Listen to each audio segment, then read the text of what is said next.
అబ్కారీ శాఖ మంత్రి కొల్లు రవీంద్రబాబు గారిని అడగలిగిన పరిస్థితి.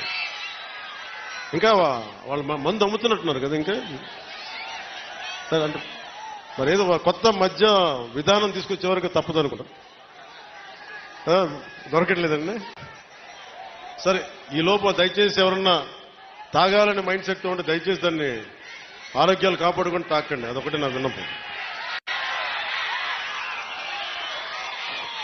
అలాగే మీకు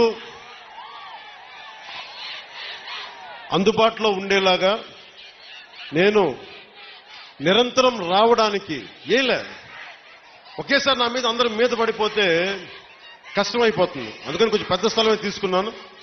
మీరు రాకపోకలకి ఇబ్బంది లేకుండా ఉండేలాగా భారతదేశం మొత్తం జనసేన విద్యార్థులకి ఏదన్నా కష్టాలు ఏదైనా విద్యకు సంబంధించి ఉంటే అది ప్రయారిటీ తీసుకోండి.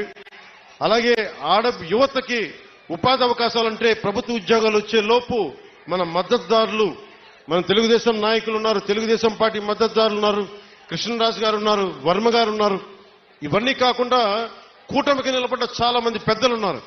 వారందరి కంపెనీల్లో జాబ్ మేళా ఇక్కడే పెట్టుకుందాం. వాళ్ళని పిలిపిస్తాను. మన ఉదయ్ శ్రీనివాస్ ఉన్నారు.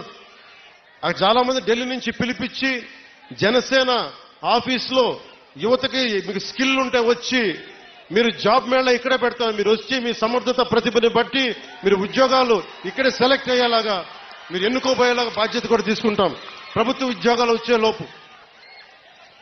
ఇలాంటివన్నీ ముందుకు తీసుకెళ్తున్నాం. నాకు కనీసం 1-2 నెలలు ఒక క్వార్టర్ సమయం కావాలంటే, కనీసం క్వార్టర్ అంటే గత ప్రభుత్వం క్వార్టర్ కాదు, బ్యాంక్ క్వార్టర్ అంటే 3 నెలలు.